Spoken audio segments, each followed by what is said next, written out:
Mesdames et messieurs, son intervention devrait vous remuer. Je vous prie de faire une ovation à monsieur Alain Foka.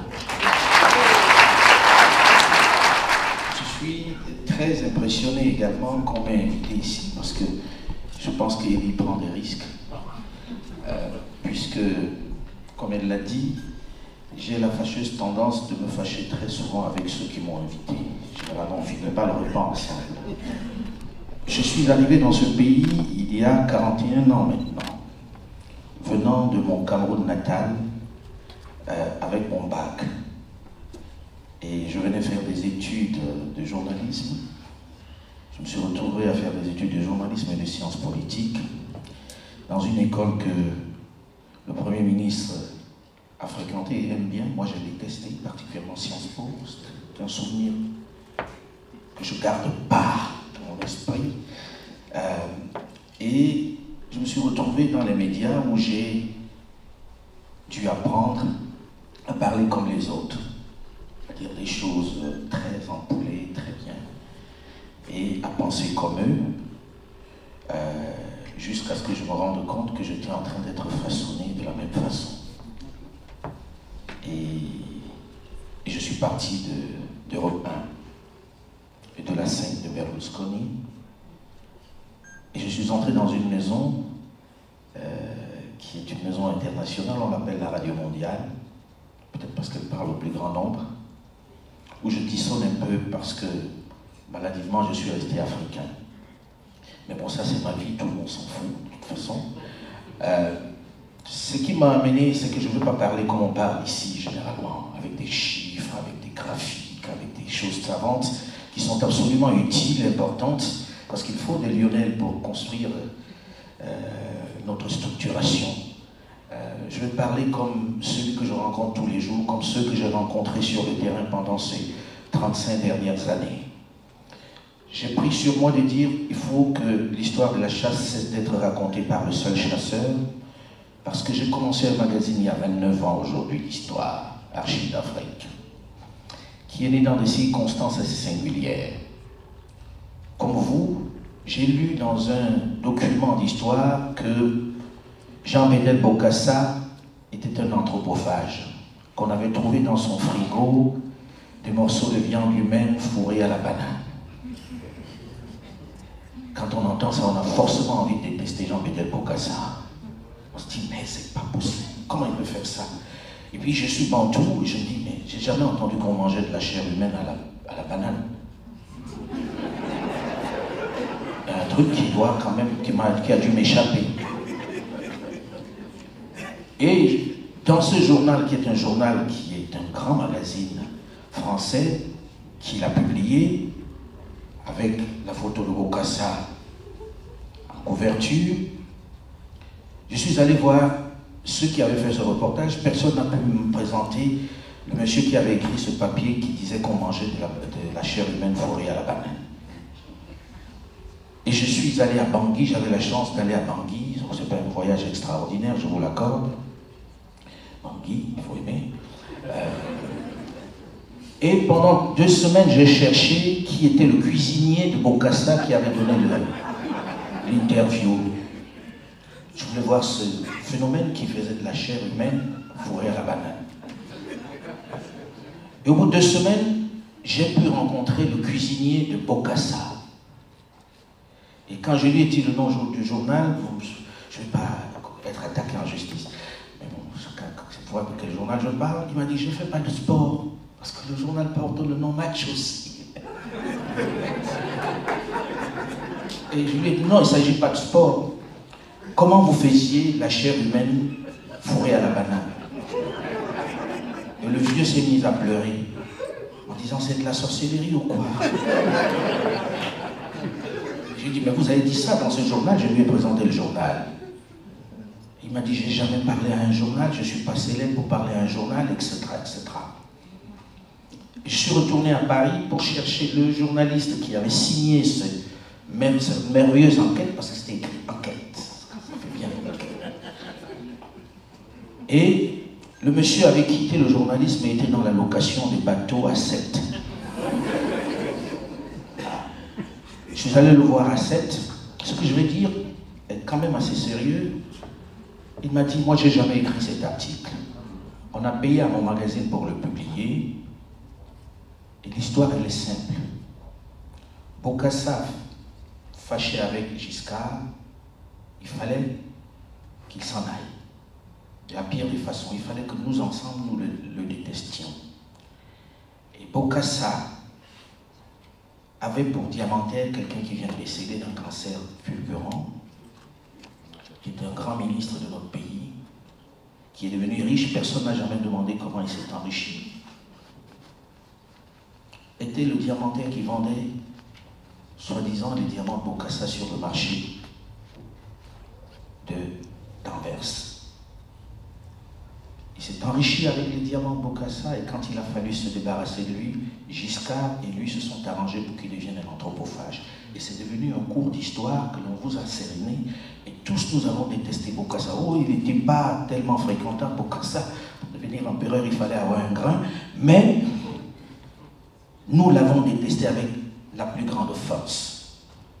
Et des histoires comme celle-là, on nous en a raconté tellement, tellement, et nous les avons tous gobées. Et c'est ce qui nous a fabriqué notre mental.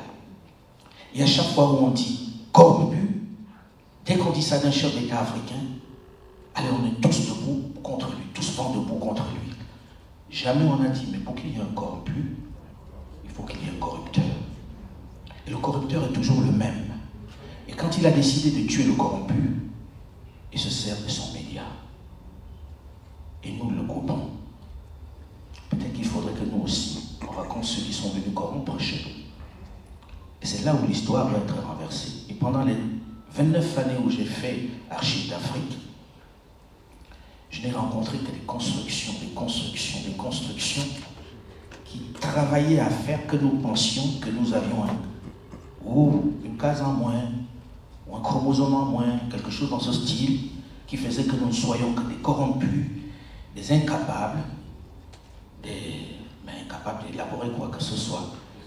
Et quand vous étiez dans une bonne école, je suis sûr qu'on a dû dire à Lionel à chaque fois, « Ah, t'es pas comme eux, hein. »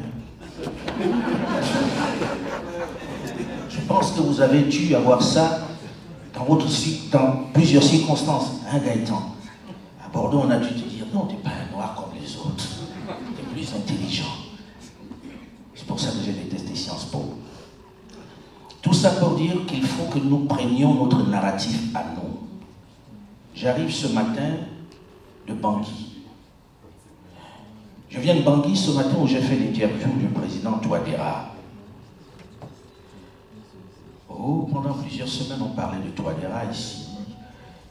Même le président Macron a dit, le président otage des Russes, otage des mercenaires russes, pas des Russes, otage des mercenaires russes. Pour nous, Touadéra, on lui soufflait des instructions en russe. À aucun moment, nous n'avons pris sur nous de nous dire, mais attention, depuis plus de 30 ans, la Centrafrique, qu'est-ce que j'ai dit 30 ans, depuis l'indépendance, de toute façon, la Centrafrique a toujours été dans le chaos le plus absolu. On a choisi un matin, après avoir tué Boganda, Dako. On ne peut pas dire que c'était une flèche, Dako. Après avoir, quand Dako a décidé qu'il va se libérer un peu, enfin il n'a pas décidé, il a découvert les Chinois. On l'a fait tomber pour le faire remplacer par plus intelligent que lui, Bokassa. Bokassa. Souda, qui était, on sait ce qu'il était. Et après Bokassa, qu'est-ce qu'on a fait? Un jour, il a dit, je vais aller voir Muammar Kadhafi. On a repris Bokassa, Dako à Paris, on l'a mis dans un avion, et on a appelé ça l'opération Barracuda. On est allé chasser. On a dit à Bokassa, tu restes en Libye, nous on met Dako. Et nous avons applaudi. Et c'est l'histoire de la Centrafrique. On a Sangaris, on a la MINUSCA. La guerre n'a jamais cessé en Centrafrique. Trouvez-vous normal que, si le président se dit, puisque la guerre ne cesse pas, il ne puisse pas regarder une autre option? Et puis on a dit des mercenaires, des mercenaires. Mais Bob Denard, c'était un mercenaire. Il travaillait pour qui? Combien de nations Combien de pays a-t-il déstabilisé à l'époque? Ça n'a choqué personne. Les Béninois qui sont dans la salle se souviennent du débarquement de Bob Denard à Cotonou avec ses mercenaires. Et j'ai écouté Lavrov, le ministre des Affaires étrangères russe, plaisanter avec Laurent Fabius sur les mercenaires que nous avions, nous, ici en France, en Libye. Je ne dis pas qu'il faille incriminer la France. Je fais partie de ceux qui disent que c'est fini le moment où on doit dire on nous a fait ci, on nous a fait ça. Macron, il est méchant. Non, c'est une histoire d'intérêt. Chacun doit être jaloux de ses intérêts, sauf que nous devons avoir notre narratif à nous. Je veux juste qu'on arrête de gober tout ce qu'on nous donne chaque jour, comme si c'était vérité évangélique. C'est ce que j'essaie de faire à ma manière, avec beaucoup de maladresse certainement, avec des erreurs certainement, mais que nous nous interrogions, nous qui sommes ici, sur ce qui est vrai et ce qui ne l'est pas. Que nous arrêtions de suivre tout ce qu'on nous dit comme si on entrait en religion. Après l'islam, le christianisme, on est entré en démocratie, et on devient plus véhément que ceux qui nous les ont apportés. Peut-être qu'il faudrait qu'on soit un peu plus critique sur ce qui nous est apporté, ça va nous faire du bien. Moi, quand je suis arrivé, mes parents étaient des grands chrétiens, des protestants convaincus. Jésus, Marie, tout le temps. Et quand je suis arrivé, je suis allé à l'église. Dans l'église d'où je venais à Douala, les mauvais jours à l'église, il y avait 700 personnes. Je suis allé dans une église à Reims, il y avait 7 personnes. Et ils ne priaient pas de la même façon que moi. Je me suis dit, on a dû louper un truc. Et lorsque l'on regarde, nous tous, nous croyons encore plus que ceux qui nous ont apporté ces religions-là. Largement plus. Et ça fait toujours rire parce que le président Kenneth Kaunda avait dit un jour, non c'était Jomo Kenyatta, pardon, il a dit un jour, ils sont arrivés, nous avions les terres et les richesses. Eux, ils avaient la Bible. Ils nous ont dit fermez les yeux, on prie. Quand on a ouvert les yeux, nous avions la Bible, ils avaient les terres.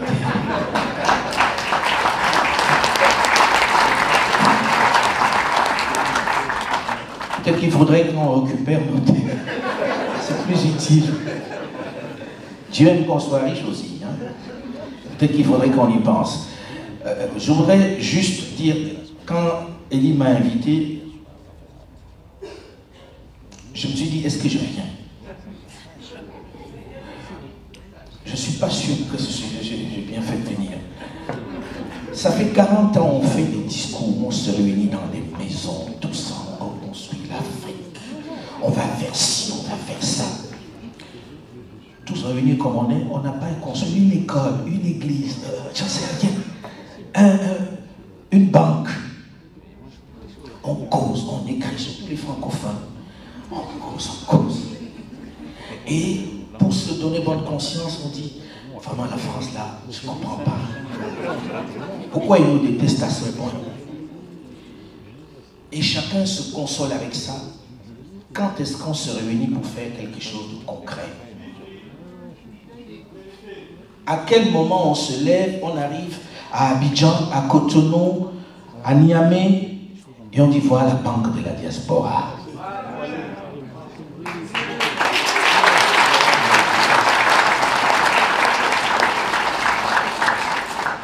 Moi je suis venu parce que Elie m'a dit un jour on va faire un fonds. J'y crois fermement. Un vrai fonds. Pas ceux où on va carotter l'argent après. Un vrai fonds. Parce qu'on doit avoir honte de nous. On devrait vraiment avoir honte de nous. On ne devrait pas pouvoir se regarder dans une glace. Quand, 60 ans après, si on multiplie les diplômes qu'il y a dans cette salle, on va être surpris. Je suis allé faire des documentaires sur, je fais une série sur les blacks dans le monde. Tu le sais, Elie. J'ai fait black à Washington. Je suis allé au département d'État. La communauté la plus diplômée des États-Unis d'Afrique, c'est la communauté africaine. Mais la communauté qui n'a jamais rien fait chez elle, c'est la communauté africaine. Ici en France, je suis en train de faire la même série. J'ai interviewé le Premier ministre Lionel, j'ai interviewé un certain nombre d'entre vous. La communauté vérifiée la plus diplômée de France, même si on refuse de parler de communauté ici, elle est africaine. Les bonnes écoles, vous trouvez les Africains à chaque fois. Mais chacun fait ça pour lui et sa famille. Chacun veut acheter une maison au village où il ne va jamais. Surtout chez nous, les Mamlékés du Cameroun. Au cas où on va avoir un deuil, et puis... Mais jamais on ne dit, voilà un hôpital fait par les Camerounais, par les Congolais, par d'autres. Jamais. Alors le jour où je commencerai à respecter la diaspora, où je ne rirai plus quand on dit c'est des diasporiens, pour dire il ne faut rien. Ce sera le jour où on aura fait quelque chose tel que quand on arrive, il y a un hôpital de référence. Surtout les médecins. Dans la région parisienne seulement, il y a 170 médecins africains. 170 répertoriés au Conseil de l'Ordre. 170. Mais quand vous voyez chacun des médecins africains, il dit, oh, je vais faire quelques piges au pays là pour aider les gens. J'ai soigné, c'est gentil. Mais c'est pour leur ego. Construisez un hôpital ou changez la loi. Il existe un texte ici où quelqu'un se moquait de vous en disant, au lieu d'aller opérer, au lieu d'aller soigner en cachette, faites que la loi change pour qu'on puisse être inscrit dans 2 ordres différents. Mais chacun s'est dit, ah non, moi je ne veux pas de problème avec le conseil. Quand je vais là-bas, je soigne 10, 15 personnes, je reviens. L'agneau disait, le monde ça fait un saint de plus, jamais un pauvre de moins. C'est ce qu'on fait en permanence, on se donne bonne conscience. Ah, j'ai envoyé l'argent au village pour le deuil de ma tante. Ah, l'enfant qui ne va pas à l'école, j'ai donné. Sauf que ça ne résout pas nos problèmes. Peut-être qu'il est venu le moment que dans des endroits comme ça, on se dise, on se met à 10, 20, on fait quelque chose, ou bien si vraiment ce fonds-là existe, qu'on montre qu'on n'est pas des diasporiens en y mettant un peu d'investissement. C'est tout ce que j'ai envie de dire. Parce que nos pays sont colonisés à un point où peu de gens savent l'ampleur de la colonisation qui existe. Je suis allé au Congo et je suis parti du Congo parce que j'ai fait une enquête sur les mines en fuyant. Et vous savez qui j'ai fuyé? Les Chinois, les Américains, les Anglais, tous ne voulaient plus qu'on voit, comme ils disent les Ivoiriens, leur derrière. Parce qu'il y a de l'esclavage au Congo. Et quand je dis esclavage, j'ai l'équipe avec laquelle j'ai tourné au Congo. J'ai des ministres congolais qui se sont mis à pleurer sur le terrain parce qu'il y avait des gens qu'on enchaînait, des Chinois, des Américains enchaînés au poteau dans leur propre pays parce qu'ils ont pris un gramme d'or, un morceau de cobalt et personne ne réagissait. Et vous savez de quoi je parle? Le Sud Kivu, le Nord Kivu, je ne suis pas sûr qu'il existe une pire colonisation que dans ces régions-là. Et on se gargarise, on est indépendant.